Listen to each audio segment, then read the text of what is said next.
Hello, this is Miss Knight, and I'm going to read you this wonderful book I recently discovered called Possum Magic. It is written by Mem Fox and illustrated by Julie Vivas.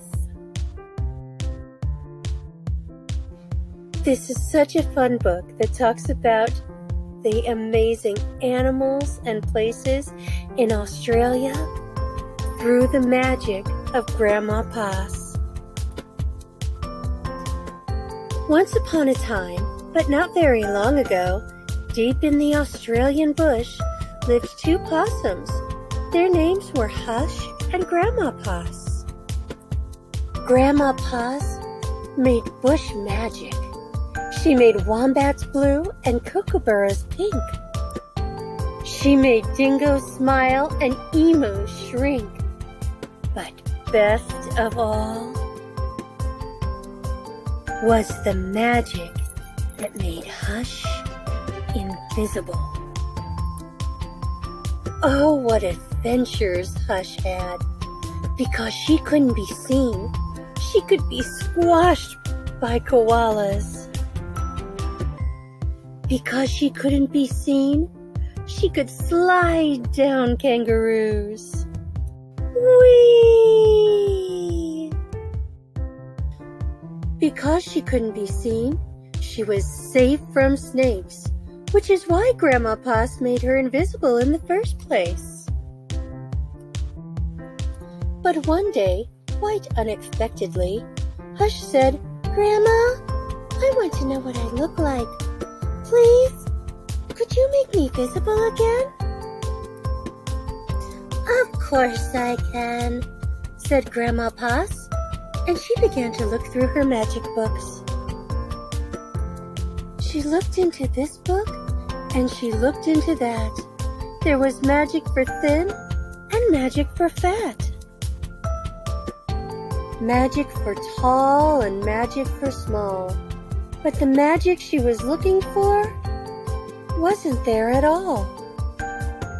Grandma Poss looked miserable.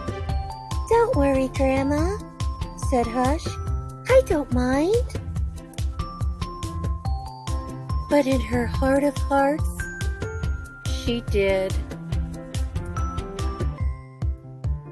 All night long, Grandma Poss thought and thought. The next morning, just before breakfast, she shouted, "It's something to do with food.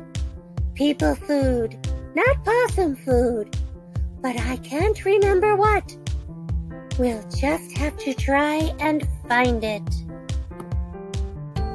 So later that day, they left the bush where they had always been, so they could find what it was that would make Hush seen. They ate Anzac biscuits in Adelaide, Mornay and Minties in Melbourne, steak and salad in Sydney, and pumpkin scones in Brisbane. Hush remained invisible.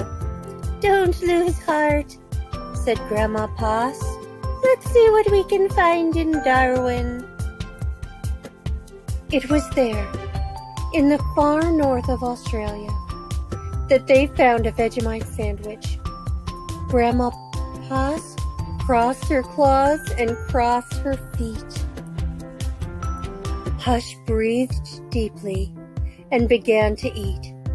"A tail! A tail!" shouted both possums at once, for there it was, a brand new visible tail. Later, on a beach in Perth, they ate a piece of pavlova. Hush's legs appeared. So did her body.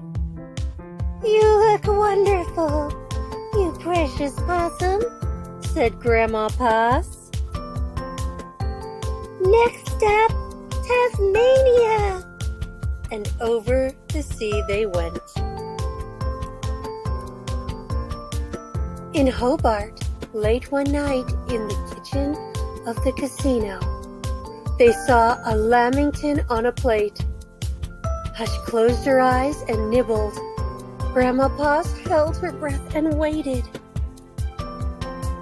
"It worked! It worked!" she cried, and she was right. Hush could be seen from head to tail. Grandma Poss hugged Hush, and they both danced.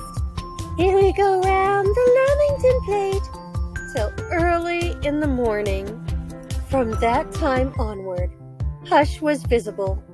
But once a year, on her birthday, she and Grandma Poss ate a Vegemite sandwich, a piece of pavlova, and half a lamington, just to make sure that Hush stayed visible forever. And she did. The end. This is a little map they included at the back of the book. Shows all the places they went to eat. Adelaide, Melbourne, Sydney, Brisbane, Darwin, Perth, and the island of Tasmania. They've also included a list of the different foods that the possums tried. Look at all those different dishes. Doesn't the lamington sound delicious? I hope you enjoyed this book and learned a bit about Australia as well. Thank you for listening, and remember to be kind to animals. Bye-bye.